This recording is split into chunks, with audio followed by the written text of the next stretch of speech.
왜 어떤 문명은 다른 문명을 정복하고 또 어떤 문명은 정복당했을까요?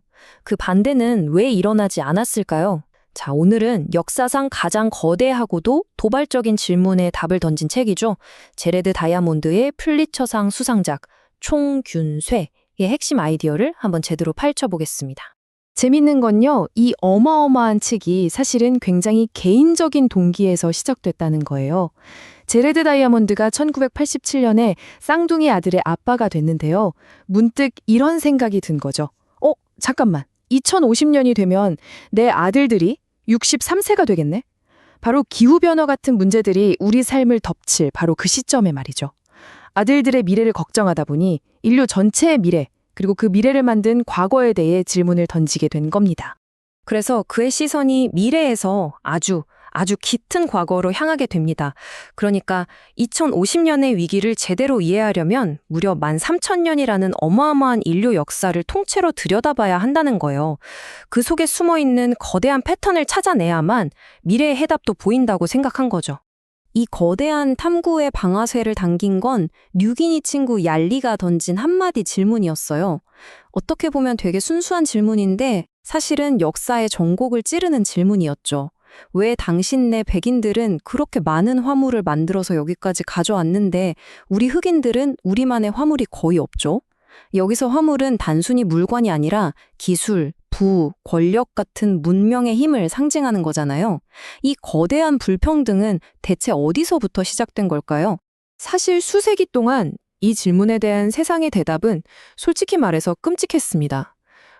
특정 인종이 유전적으로 더 똑똑하고 우월해서 그렇다는 식의 그런 인종차별적인 설명이 지배적이었죠. 그런데 다이아몬드는 이 넓고 위험한 생각을 정면으로 반박합니다.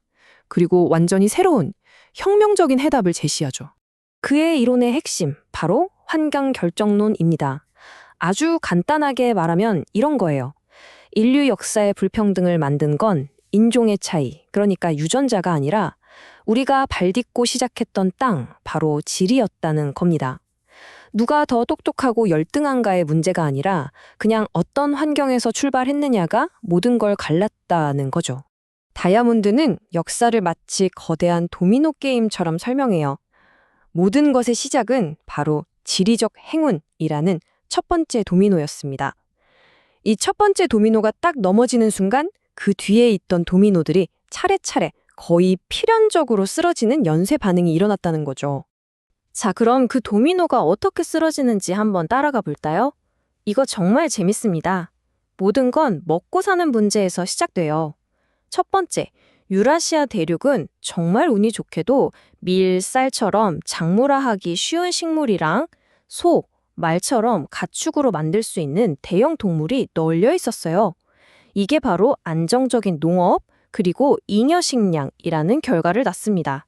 자, 먹고 남는 게 생기니까 어떻게 될까요? 모든 사람이 농사만 지을 필요가 없어진 거죠. 드디어 군인, 관료, 발명가 같은 전문가들이 등장할 수 있게 된 거예요. 그리고 바로 이 전문가 집단이 기술, 즉 총을 만들고 조직화된 사회, 즉 쇠로 무장한 군대를 만들고 또 가축과 함께 살면서 얻은 균을 퍼뜨리며 제국을 건설하게 된 겁니다. 이걸 거대한 기계 장치로 상상해봐도 좋아요. 작물화, 가축화가 가능한 동식물이 어디에 있느냐? 이게 가장 첫 번째 톱니바퀴예요. 이 톱니바퀴가 딱 돌아가기 시작하니까 잉여식량이라는 두 번째 톱니바퀴가 맞물려 돌고 그 힘으로 사회 분업이라는 톱니바퀴가 돌고 결국 총, 균, 쇠라는 최종 결과물이 튀어나오는 거죠. 이 기계가 바로 문명의 격차를 만들어낸 겁니다. 여기서 우리가 꼭 짚고 넘어가야 할 중요한 개념이 있어요. 바로 궁극적 원인과 직접적 원인을 구분하는 겁니다. 보세요. 유럽인들이 아메리카를 정복한 직접적 원인은 당연히 총, 균, 쇠였죠. 이건 눈에 보이는 거니까요. 하지만 다이아몬드는 한 걸음 더 들어가서 묻는 겁니다.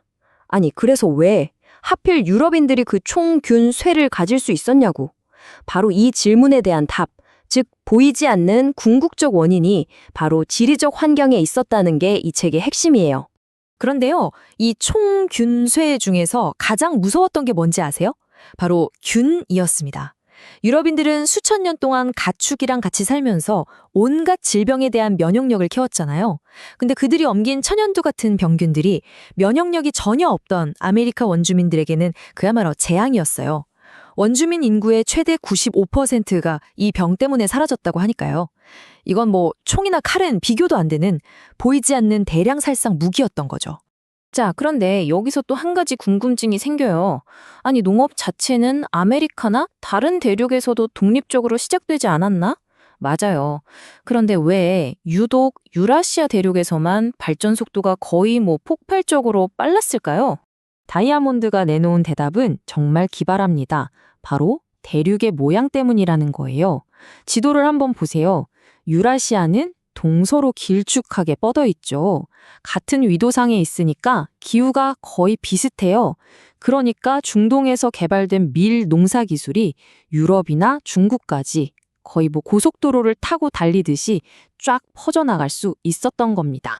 반대로 아메리카나 아프리카 대륙은 어때요? 남북으로 길게 뻗어 있잖아요. 상상해 보세요. 멕시코에서 키우던 옥수수가 저 밑에 안데스 산맥까지 가려면 중간에 있는 뜨거운 열대 정글을 지나야 해요.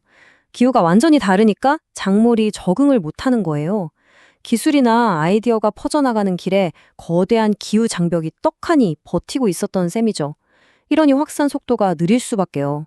자, 여기까지가 제레드 다이아몬드가 제시하는 거대한 그림입니다.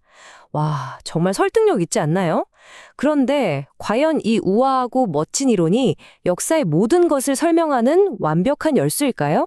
당연히 비판도 만만치 않습니다. 이제부터는 그 반론들을 한번 살펴보죠. 가장 큰 비판은 이거예요. 이거 너무 운명론적인 거 아니냐? 환경이 모든 걸 결정했다는 말은 결국 인간의 선택이나 문화의 힘 같은 건 무시하는 거 아니냐는 거죠. 아주 좋은 예가 중국이에요. 한때 세계 최고의 기술을 가졌던 중국이 왜 바다로 뻗어나가지 않았을까요? 이건 지리만으로는 설명하기 힘든 정치적, 문화적 결정이었거든요. 또 유럽의 성공이 지리적 행운 덕분이라고만 하면 그 과정에서 있었던 식민 지배의 폭력성이나 착취를 은근슬쩍 정당화해주는 것처럼 들릴 수도 있다는 우려도 있습니다. 이처럼 총균쇠는 지금도 여전히 뜨거운 논쟁의 대상입니다. 하지만 이런 모든 논쟁에도 불구하고 이 책이 우리에게 던지는 메시지는 단순히 과거에 대한 이야기가 아니에요. 오히려 우리의 현재와 미래에 대한 이야기죠. 맨 처음으로 돌아가 볼까요? 다이아몬드가 이 책을 왜 썼다고 했죠? 맞습니다. 바로 2050년 자신의 아들들이 살아갈 미래를 걱정해서였어요. 이 책의 진짜 핵심은 바로 여기에 있습니다. 지난 3만 3천 년 동안은 환경이 인간의 운명을 좌우했습니다. 하지만 지금은 상황이 완전히 역전됐어요. 바로 우리 인간의 선택이 지구 환경 전체의 운명을 결정하는 최초의 시대에 우리가 살고 있는 겁니다. 결국 총균쇠가 우리에게 던지는 마지막 질문은 이거 아닐까요? 과거 우리를 지배했던 거대한 힘의 원리를 이제 알게 된 당신은 미래를 위해 무엇을 선택하겠습니까? 그 답은 이제 바로 구독, 좋아요,